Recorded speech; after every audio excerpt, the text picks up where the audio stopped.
been hacking off the old US style exhaust, and that took some time.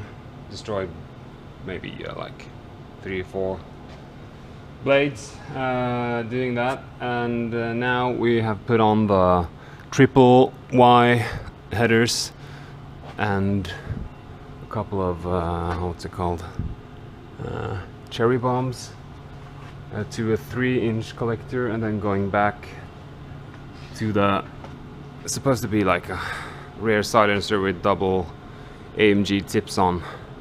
Now I'm going to try to fire it up just with the center mufflers, just to see what that sounds like.